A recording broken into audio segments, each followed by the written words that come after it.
ईशावास्यमिदं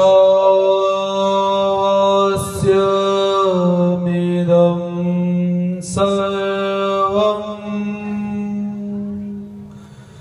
यत्किञ्च जगत्यां जगत् तेन त्यक्तेन भुञ्जीता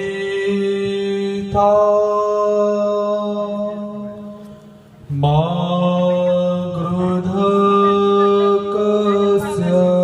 स्विदनम्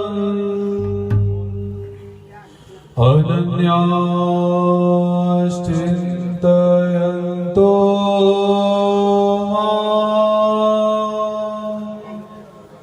ये जना पर्युपासते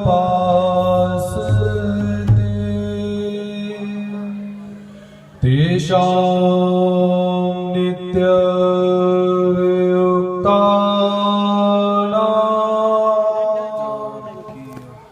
योगक्षेमं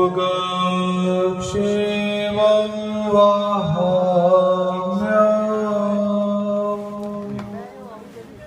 मूकं करोति वाचालं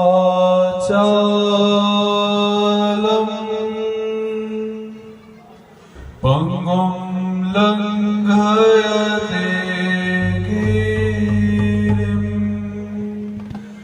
यत्कृपातमहं वन्दे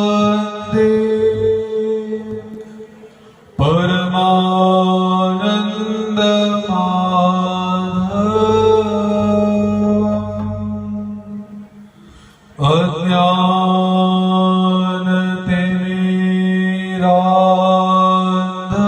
अज्ञानतिमिरान्धस्य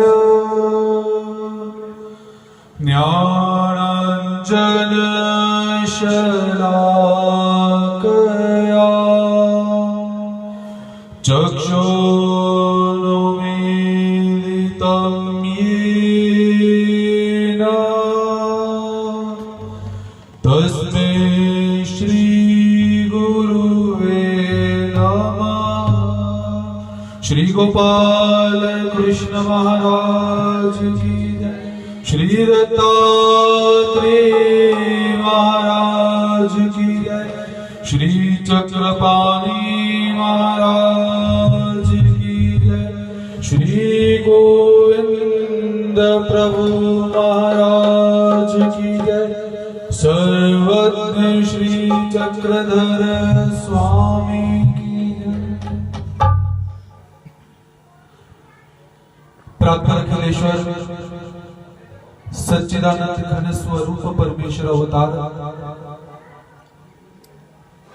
भक्त वांछा कल्पतरु पीतांबर धारी जिनकी दिव्यांग कांति अनंत सूर्यों को भी फीका कर देती है, ऐसे बाल कृष्ण लाल के चरणार बिंदों को स्पर्श करते हैं।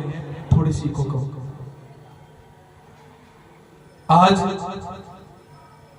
सुरम्य वातावरण के अंदर, क्योंकि मौसम सुहावना हो चुका हुआ है, तो इस वातावरण के अंदर परमात्मा की अतीव कृपा के कारण हम सब नूतन ग्रह प्रवेश एवं मूर्ति स्थापना के उपलक्ष्य में यहाँ पर एकीभूत हुए हैं। तो परमात्मा के ज्ञान को श्रवण करने से पूर्व परमात्मा के श्री चरणों में हाजिरी भरते हैं। आशा करता हूं सभी तालियों से और अपने मुखारविंद से साथ अवश्य लें। श्री कृष्णा कृष्णा गोविंद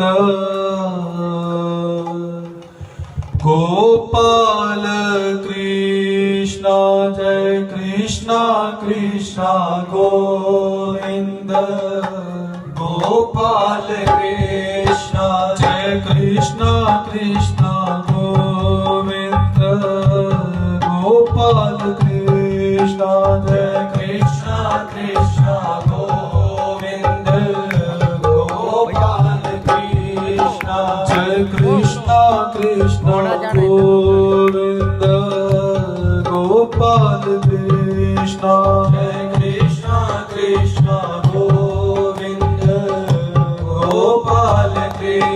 कृष्ण कृष्ण गोविंद गोपाल कृष्ण जय कृष्ण कृष्ण गोविंद। सभी भाव से उच्चारण कीजिए। गोपाल कृष्ण गोपाल कृष्ण जय गोविंद कृष्ण गोपाल कृष्ण जय गोविंद कृष्ण गोपाल कृष्ण जय गोविंद कृष्ण गोपाल कृष्ण जय गोविंद कृष्ण जय कृष्ण कृष्ण गोविंद गोपाल कृष्ण जय कृष्ण कृष्ण गोविंद गोपाल कृष्ण जय कृष्ण कृष्ण गोविंद गोपाल कृष्ण जय कृष्ण कृष्ण गोविंद गोपाल कृष्ण गोपाल कृष्ण जय गोविंद कृष्ण गोपाल कृष्ण जय गोविंद कृष्ण गोपाल कृष्ण जय गोविंद कृष्ण गोपाल कृष्ण जय गोविंद कृष्ण जय कृष्ण कृष्ण गोविंद गोपाल कृष्ण जय कृष्ण कृष्ण गोविंद गोपाल कृष्ण जय कृष्ण कृष्ण गोविंद गोपाल कृष्ण जय कृष्ण कृष्ण गोविंद गोपाल कृष्ण जय कृष्ण कृष्ण गोविंद गोपाल कृष्ण जय कृष्ण कृष्ण गोविंद गोपाल कृष्ण गोपाल कृष्ण जय गोविंद कृष्ण गोपाल कृष्ण जय गोविंद कृष्ण गोपाल कृष्ण जय गोविंद कृष्ण गोपाल कृष्ण जय गोविंद कृष्ण जय कृष्ण कृष्ण गोविंद गोपाल कृष्ण जय कृष्ण कृष्ण गोविंद गोपाल कृष्ण जय कृष्ण कृष्ण गोविंद गोपाल कृष्ण जय कृष्ण कृष्ण गोविंद गोपाल कृष्ण जय कृष्ण कृष्ण गोविंद गोपाल कृष्ण जय कृष्ण कृष्ण गोविंद गोपाल कृष्ण जय कृष्ण कृष्ण गोविंद गोपाल कृष्ण जय कृष्ण कृष्ण गोविंद गोपाल कृष्ण जय कृष्ण कृष्ण गोविंद गोपाल कृष्ण जय कृष्ण कृष्ण गोविंद गोपाल कृष्ण। भगवान श्री कृष्ण महाराज जी श्रीमद् भगवत गीता के अंदर एक सूक्ष्म तत्व का निवेदन करते हैं। तो भगवान श्री कृष्णचंद्र ठाकुर जी क्या कहते हैं? ममे वांशो जीव लोके जीव भूत सनातन, अर्थात मम एव अंशः, ये जो जीवात्मा है ये मेरा अंश कहा जाता है। ऐसा भगवान श्री कृष्ण महाराज जी श्रीमद् भगवत गीता के अंदर कहते हैं। लेकिन जब तक अंशिया का प्रेम नहीं रहता वो अंश का अंशिया कहला ही नहीं सकता। परमात्मा हम सब जीवात्माओं को अपना अंश बतला रही है। तो किस अर्थ के अंदर? बहुत सारे वेदांतियों ने इस श्लोक को लेकर बहुत सारे मत प्रकट किए हुए हैं कि परमात्मा का अंश जीवात्मा है। अंश अर्थात टुकड़ा, परमात्मा का टुकड़ा टूटा और उस टुकड़े से ये जीवात्मा पैदा हुए, ऐसा एक मत कहा जाता है। लेकिन श्रीमद् ब्रह्म विद्या शास्त्र अपना गूढ़ अर्थ को प्रतिपादन करता है। वो गूढ़ अर्थ क्या? जीवात्मा का सर्वाधिक प्रेम परमात्मा के साथ है। इस अर्थ में जीवात्मा परमात्मा का अंश है। ना देवताएं परमात्मा को प्रेम करती हैं, ना ही जो प्रपंच है वो परमात्मा को चाहता है। केवल एक जीव ऐसा तत्व है जो परमात्मा को प्रेम करता है, परमात्मा को चाहता है। यदि प्रेम का अभाव हो जाए तो हम परमात्मा के अंश नहीं कहला सकते। और हमारे पंथ में हुए कैवल्यवासी आचार्य प्रवर श्री मुरलीधर शास्त्री जी आराध्य, इन्होंने बहुत ही सूक्ष्म तरीके से एक उदाहरण देकर इस श्लोक का स्पष्टीकरण किया। सबसे निवेदन, सभी नीचे बैठ जाएंगे। वो क्या कहते हैं कि जैसे एक टोकरी के अंदर एक ही जाति के आम पड़े हुए हैं तो हम कहते हैं कि ये आम कैसे हैं, उसी जाति के हैं। अर्थात हापुस आम यदि पड़े हुए हैं तो हम बोलेंगे कि ये हापुस आम है। अर्थात जाति से, गुण धर्म से वो एक है, ना कि अंश अंशिया विभाग से। तो हम परमात्मा के प्रेम के साथ जुड़े हुए हैं। यदि हमारे अंदर प्रेम है तो हम परमात्मा के अंश कहलाने के योग्य हैं। यदि हमारे अंदर प्रेम नहीं है तो हम परमात्मा के अंश नहीं हो सकते। तो ऐसे ही आज हम सबका सौभाग्य, जो सबसे पहले हमारा जन्म हुआ भारत भूमि के अंदर, सबसे पहले हमारा सौभाग्य जो हमारा जन्म हुआ भारत भूमि में, और दूसरा सौभाग्य हमें संत दर्शन प्राप्त हो रहे हैं। लेकिन परमात्मा के कुछ ऐसे भी भक्त हुए जिनका जन्म विदेश में हुआ और संत भी उन्हें प्राप्त नहीं हुए, फिर भी उन्होंने परमात्मा को प्राप्त किया। तो ऐसे ही एक भक्तमाल के चरित्र को आप सबके समक्ष रखने का प्रयास करूंगा। परमात्मा से प्रेम करने वाली दो सखियां हुई, एक का नाम था हसीना और दूसरी का नाम था हमीदा। जो हमीदा थी वो समवयस्का हसीना की सखी थी। प्रतिदिन पुष्पों का चयन करते, बाग में जाते, उद्यान में जाते, आनंद से अपने जीवन को व्यतीत कर रहे हैं। अरब कंट्री के अंदर उनका जन्म हुआ, अरब देश के अंदर उनका जन्म हुआ, और अरब देश अर्थात मुस्लिम इस्लामिक कंट्री, तो वहां पर हिंदुओं के जो संत हैं वो प्रवेश करते ही नहीं, क्योंकि मजहब जो है वो भी हमें सीमाओं के अंदर बांध कर रखता है। तो हुआ क्या कि प्रतिदिन अपने कार्यों में निरत रहते हुए प्रतिदिन उनके जो पिता थे वो उन्हें कथाओं का श्रवण करवाया करते थे, भगवान श्री कृष्ण महाराज जी की कथाओं को सुनाया करते थे। तो धीरे धीरे क्या हुआ, प्रतिदिन जो पिता थे वो कथाओं का श्रवण करवाते, धीरे धीरे उनके मन के अंदर परमात्मा को मिलने की एक चाह पैदा हो गई, परमात्मा को मिलने का एक ध्येय पैदा हो गया कि जिसकी श्री मूर्ति इतनी सुंदर है वो कितना सुंदर होगा, उसे देखना चाहिए।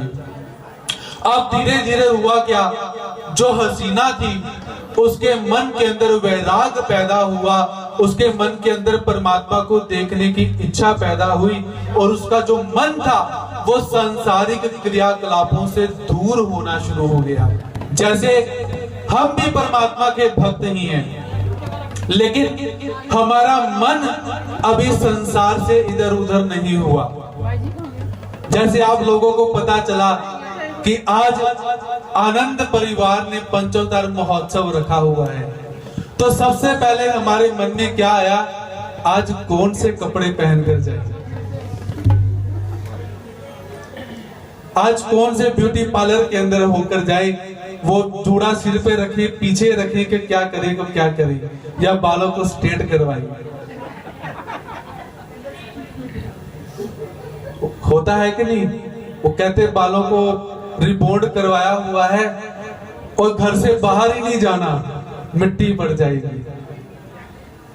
आप भी परमात्मा की सखियां हैं और वो भी परमात्मा की सखियां थी, लेकिन उन्होंने ये नहीं कहा कि अब परमात्मा से मिलना है, पहले तैयार हो जाएगा, नहीं कहा उन्होंने। लेकिन उनके मन के अंदर एक भाव पैदा हुआ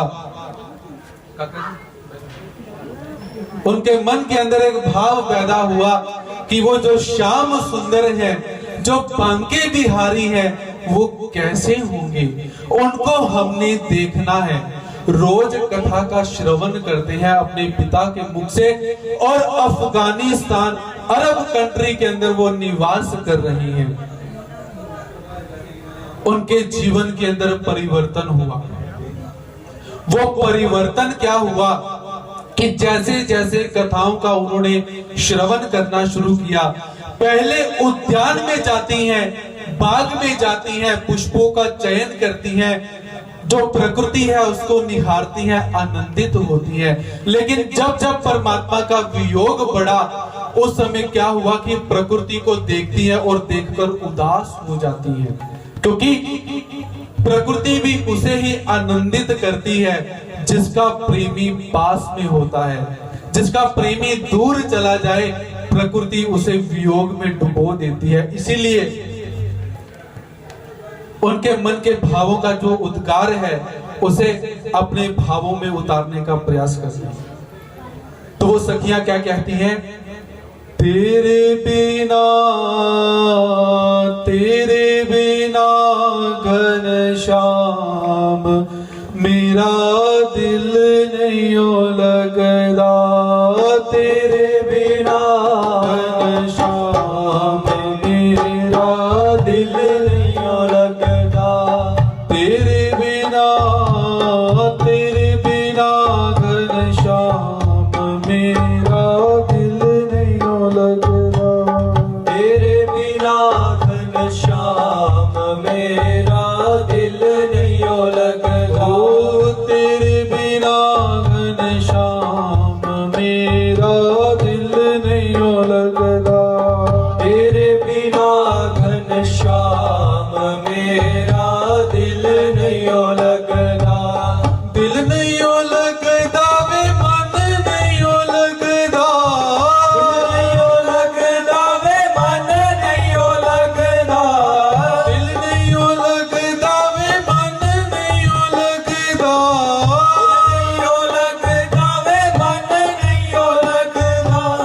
तेरे बिना घनश्याम मेरा दिल नहीं लगदा, तेरे बिना घनश्याम मेरा दिल नहीं लगदा, तेरे बिना घनश्याम मेरा दिल नहीं लगदा, तेरे बिना घनश्याम मेरा दिल नहीं लगदा, कोट चढ़ चढ़ काग उड़ावा, कोट चढ़ चढ़ काग उड़ावा, कोट चढ़ चढ़ काग उड़ावा, कोट चढ़ चढ़ काग उड़ावा, काग उड़ावा नाले ओसिया पावा, काग उड़ावा नाले ओसिया पावा, काग उड़ावा नाले ओसिया पावा, काग उड़ावा नाले ओसिया पावा, हो गया बदनाम मेरा दिल नहीं लगदा, हो गया बदनाम मेरा दिल नहीं लगदा, हो गया परेशान तेरा दिल नहीं लगदा, हो गया परेशान मेरा दिल नहीं लगदा, तेरे बिना घनश्याम मेरा दिल नहीं लगदा, तेरे बिना तालियों के साथ मेरा दिल नहीं लगदा, तेरे बिना घनश्याम मेरा दिल नहीं लगदा, तेरे बिना घनश्याम मेरा दिल नहीं लगदा, लोकी मैनू मार देता ने, लोकी मैनू मार देता ने, लोकी मैनू मार देता ने, लोकी मैनू मार देता ने, आके मिल जा किसे बहाने, आके मिल जा किसे बहाने,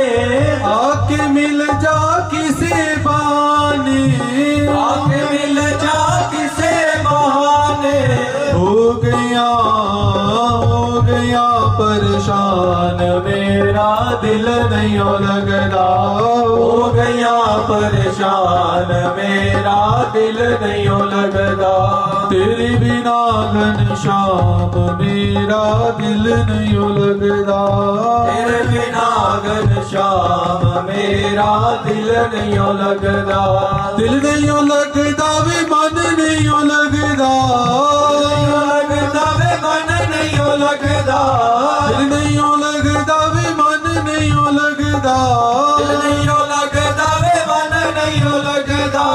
तेरे बिना घनश्याम मेरा दिल नहीं लगदा। तेरे बिना घनश्याम मेरा दिल नहीं लगदा। तेरे बिना घनश्याम मेरा दिल नहीं लगदा। तेरे बिना घनश्याम मेरा दिल नहीं लगदा। लोकी मैनू आख दे चली। लोकी मैनू आख दे चली। लोकी मैनू आख दे चली। लोकी मैनू आख दे चली।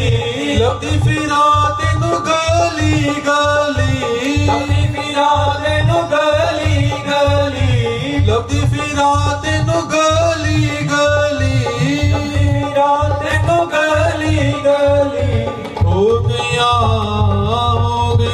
बदनाम मेरा दिल नहीं लगदा।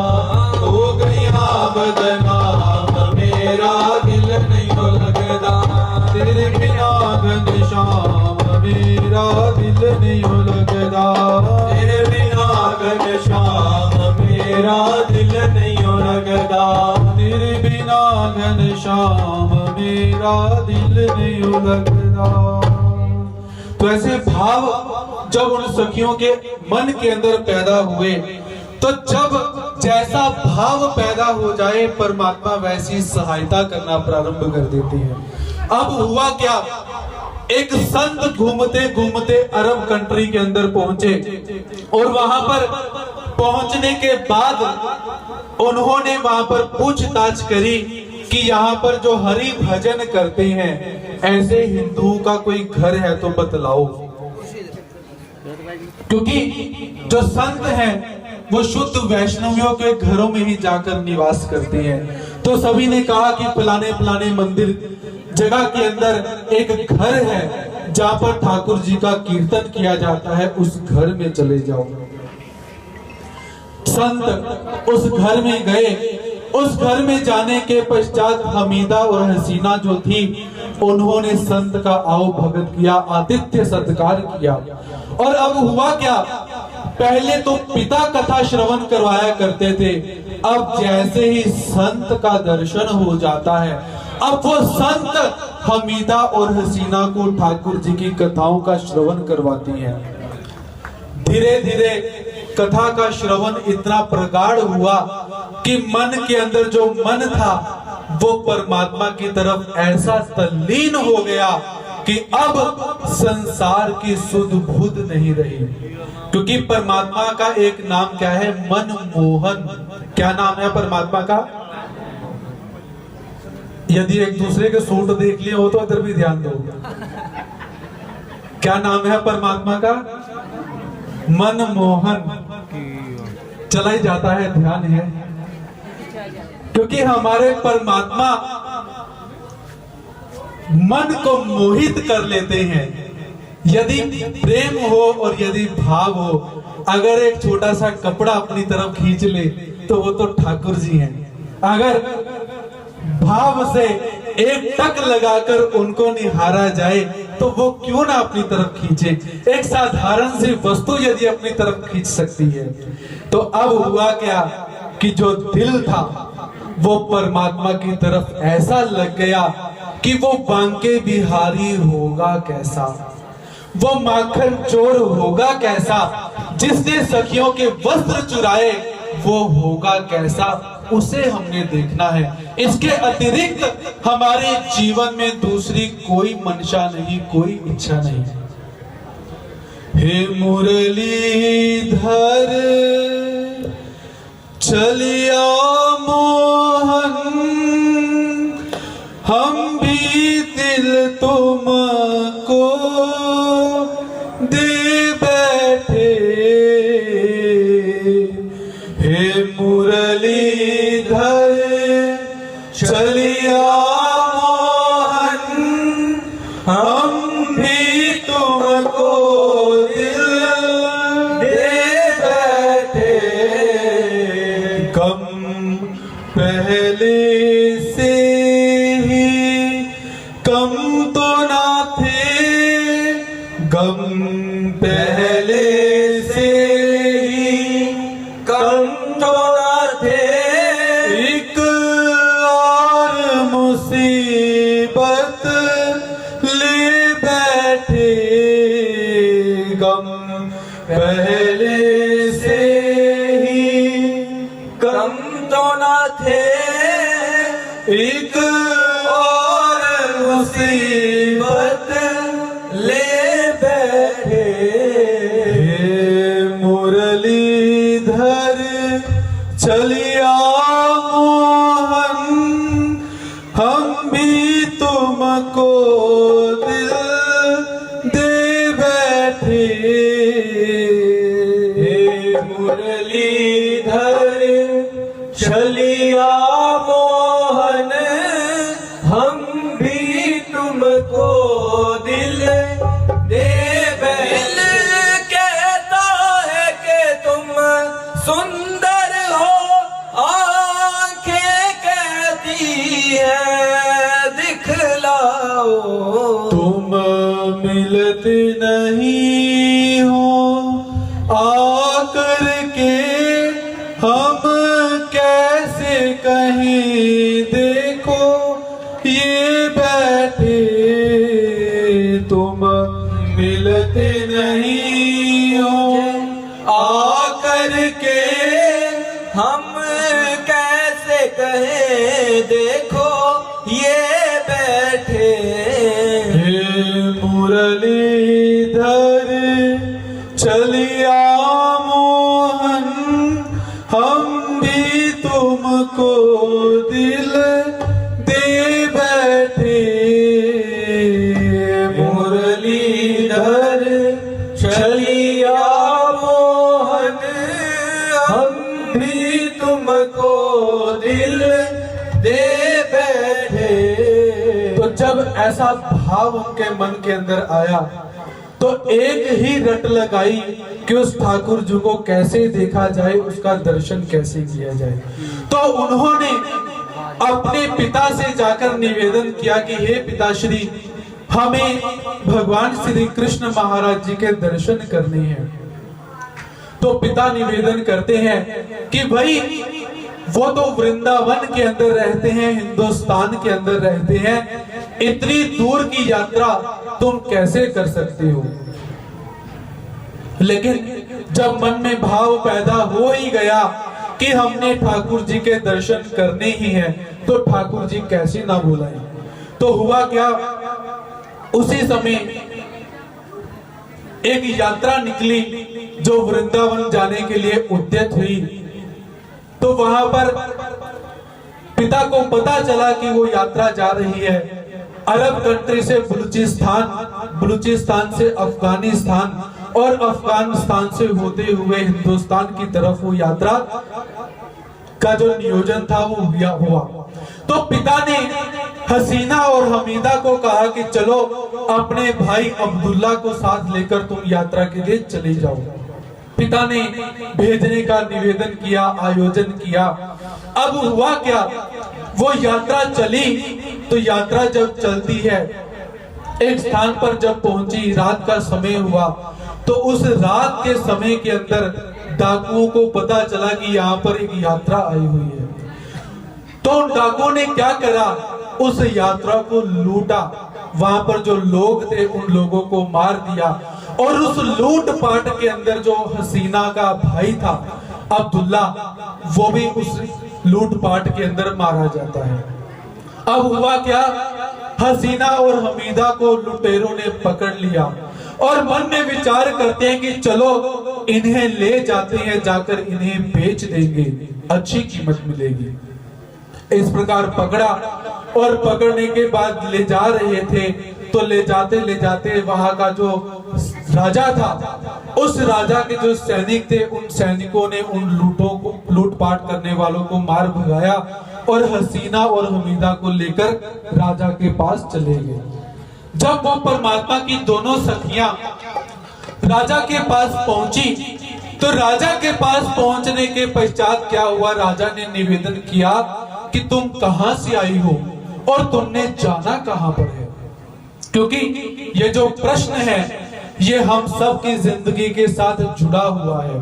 हम आए कहां से हैं और हमने जाना कहां पर है, क्योंकि ये दो ही ऐसे पॉइंट हैं जो हमारे जीवन के साथ जुड़े हुए हैं, आए कहां से कहां जाना। तो हसीना उस राजा को कहती है कि हम वृंदावन जाने के लिए निकली हुई है, लेकिन रास्ते के अंदर ऐसी लूटपाट हुई, हमारा भाई भी मारा गया, तो हम फिर भी वृंदावन जाना ही चाहती है, हम वापस नहीं जाएंगे। राजा ने बहुत कहा कि वापस चले जाओ, लेकिन उन्होंने कहा कि नहीं, हम वापस नहीं जाएंगे। तो राजा ने उन्हें वृंदावन पहुंचाने का पूर्ण आयोजन किया और वो वृंदावन पहुंची। जैसे ही वो वृंदावन पहुंच जाती हैं, तो पहुंचने के बाद अब क्या हुआ, उनका जो लिबास था वो था मुसलमान जो स्त्रियां होती हैं बुर्का पहनती हैं। जैसे ही अंदर दर्शन करने के लिए जाने लगी, तो वहां के पुजारी थे, उन्होंने कहा चलो पीछे हट जाओ, तुम्हें अंदर आने का अधिकार नहीं है। हसीना और हमीदा वहां पर रुदन करती हैं कि हे ठाकुर जी, ऐसी कौन सी खता हो गई जो पहले आप बुलाते नहीं थे, अब बुलाया तो आप दर्शन नहीं दे रहे हो, ऐसी कौन सी खता हुई? क्या हमारा लिबास, इस लिबास का परित्याग कर देते हैं? हिंदू लिबास को धारण किया और परमात्मा के दर्शन करने के लिए पुनः गई, और जब परमात्मा के दर्शन करने के लिए मंदिर में गई, तो मंदिर के पट बंद होने का समय हो चुका था, दर्शन फिर नहीं हुए। फिर वापिस आई, और फिर वापिस आने के बाद यमुना के किनारे बैठकर वो रुदन करती हैं, रोती हैं कि हे ठाकुर जी, आप हमें दर्शन क्यों नहीं दे रहे हो, ऐसी हमसे क्या खता हुई? ये प्रसंग यहाँ पर तो सार्थक हुआ। हम अपने जीवन में क्या शिक्षा ग्रहण करें? जिस दिन आप मंदिर न जा सके, जिस दिन आप संत दर्शन न कर सके, सत्संग का आप लाभ न ले सके, उस दिन याद करना परमात्मा ने आपको सजा दी है। आप मंदिर नहीं गए ऐसा नहीं, परमात्मा ने आपको मंदिर नहीं आने दिया। आज इस बात को याद रखा कीजिए कि हमसे कोई खता हो गई, जो ठाकुर जी कहते कि आज इसका मुख मैंने नहीं देखना। याद रखिए, हम मंदिर जाने के काबिल नहीं है, वो परमात्मा ही इतना काबिल है कि हमें बार बार बुलाता है कि आओ मेरा दर्शन करो, मेरा भजन करो और मेरा कीर्तन करो।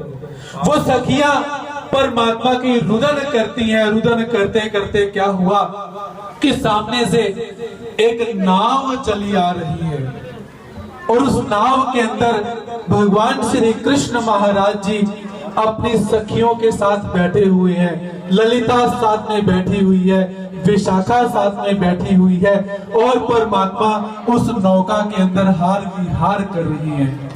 ये चित्र आप लोगों ने बहुत लोगों के घर में देखा होगा कि एक चित्र के अंदर भगवान श्री कृष्ण महाराज जी नाव के अंदर बैठे हुए हैं और सखियां परमात्मा के पास बैठी हुई हैं।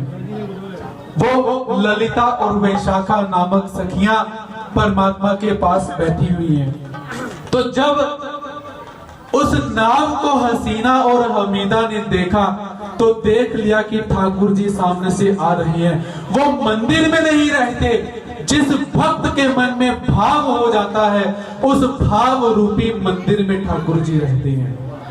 इसीलिए वो क्या कहती हैं सांवरिया ले चल परली पार, सांवरिया ले चल परली पार, सांवरिया ले चल परली पार, सांवरिया ले चल परली पार, सांवरिया ले चल परली पार, सांवरिया ले चल परली पार, सांवरिया ले चल परली पार, सांवरिया ले चल परली पार, सांवरिया ले चल परली पार, सांवरिया ले चल परली पार।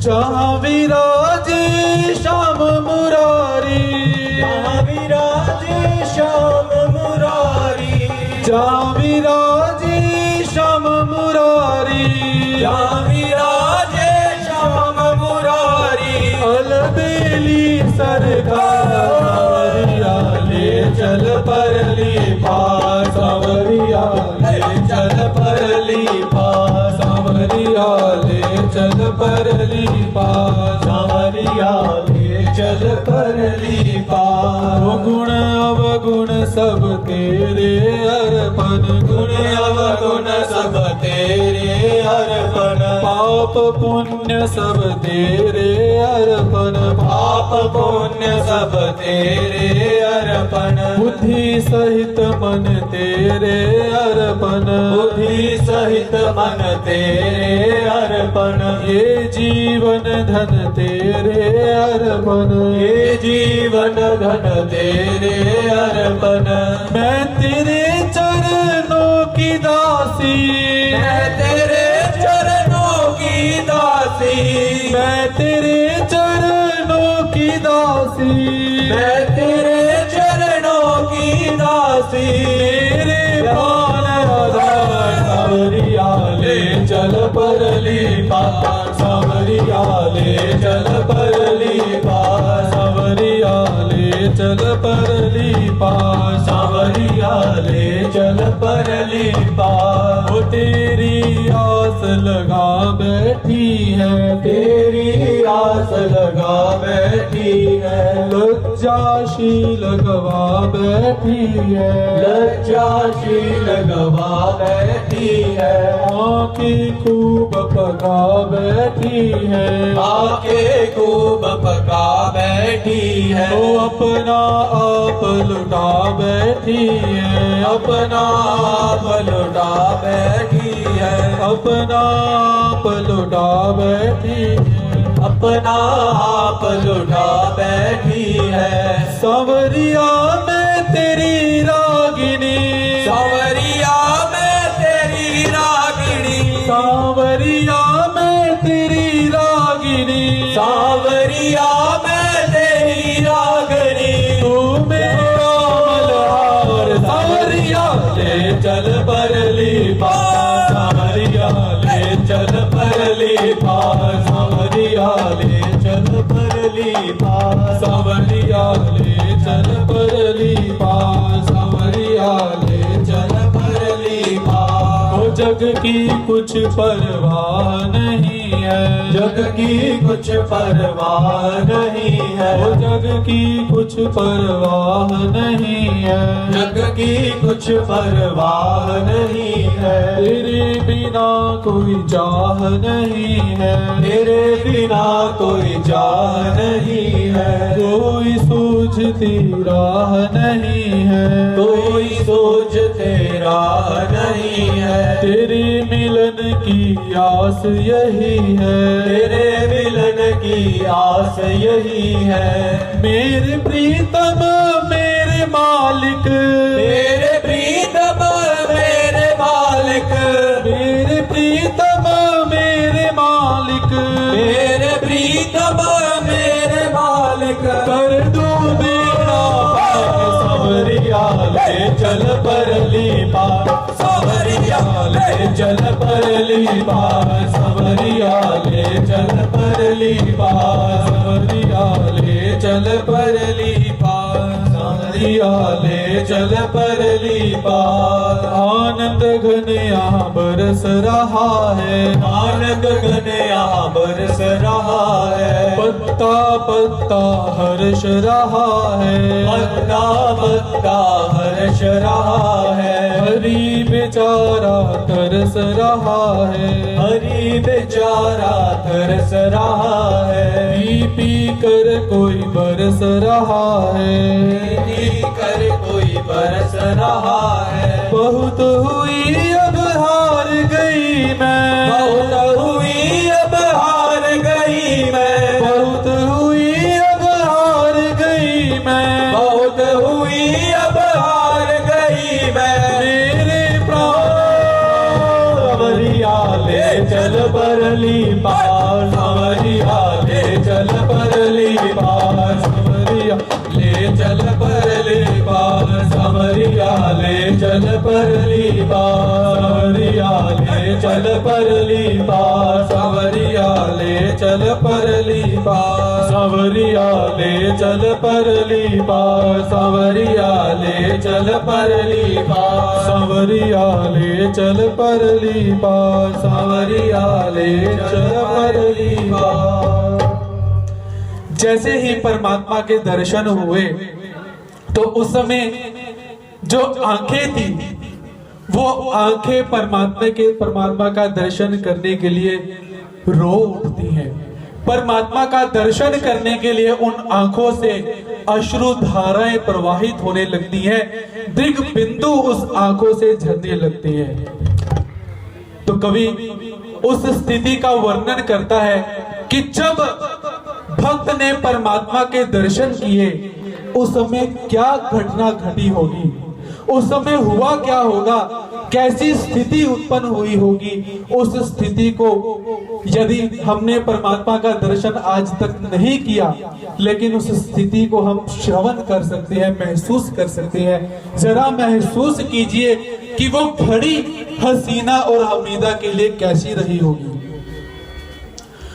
प्रभु राज विलोकित लिए जब ते तब नेह न देह समारण दे। अर्थात जैसे ही ठाकुर जी के उन्हें दर्शन हो जाते हैं वो अंदर से इतनी खुशी उनको हुई कि पागल हो जाती हैं। केश कहाँ गए, उनकी चुन्नी कहाँ पर जा रही है, वस्त्र कहाँ पर जा रहे हैं, उन्हें किसी बात का ध्यान नहीं रहा। क्योंकि हम अक्सर क्या करते हैं, बार बार अपने वस्त्रों को संवारते हैं, अपने सिर पर हाथ मारते हैं ताकि हम अच्छे दिखें। लेकिन जब परमात्मा का दर्शन हो जाता है तो अंदर से आंतरिक जो एक अंतर्भाव पैदा होता है वो कैसा रहता है, बाह्य जो अंतरंग रहते हैं वो सब भूल जाती हैं। प्रभु राज विलोकित लिए जब ते तब नेह न देह समारण दे। तब धीरज बोल उठी बरुनी पग नीरज की रज जारण दे। पुतली कहे सामने से हट जा, असुआ कहे पाय पखारण दे। पलके कहे झापिले माधव को, अखियां कहे और निहारण दे। अर्थात बोल उठी बरुनी, जिसको हम आईब्रोज बोलते हैं, वो बरुनी क्या कहती है कि पीछे हो जाओ, मुझे ठाकुर जी के चरणों की जो रज है उस रज के दर्शन करने दो। और जब बरुनी ऐसा बोल ही रही थी तो आंखों की पुतलियां क्या कहती हैं कि सामने से हट जाओ, मुझे ठाकुर जी का दर्शन करने दो। और जब आंखों ने ऐसा निवेदन किया तो आंखों के निवेदन करते करते क्या हुआ कि आंखों से आंसू बिंदु टपक पड़े और आंसू क्या कहते हैं कि पीछे हो जाओ, मुझे अपने गोविंद के चरणों को धोने दो, मैं अपने गोविंद के चरणों को धोना चाहती हूँ।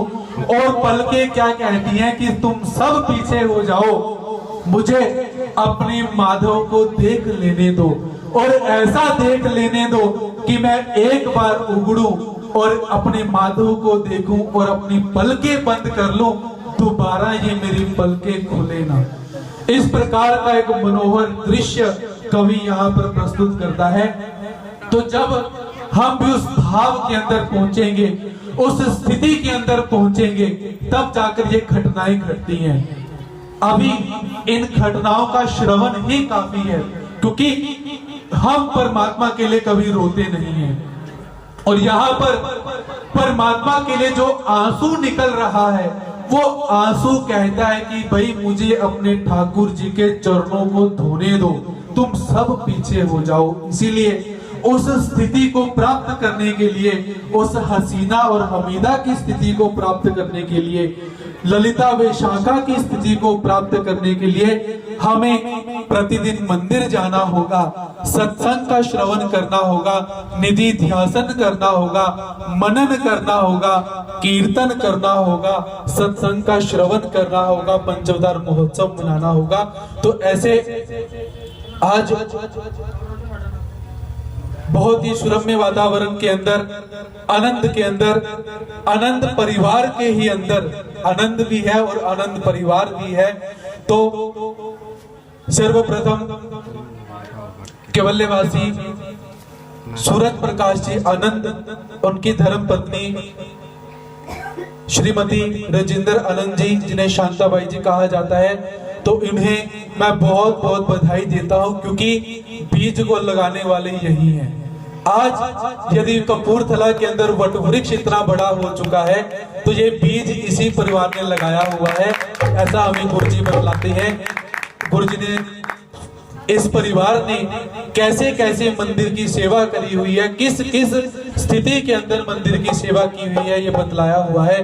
तो माता जी को बहुत बहुत बधाई देता हूँ। तत्पश्चात परमेश्वर सद्भक्त श्रीमान हैप्पी जी आनंद, उनकी धर्म पत्नी पूनम जी आनंद और संपूर्ण आनंद परिवार को बहुत बहुत बधाई देते हुए अपने शब्दों को यहीं पर विराम देता हूँ। उससे पूर्व सभी ने एक जय घोष। श्री गोपाल कृष्ण महाराज की जय।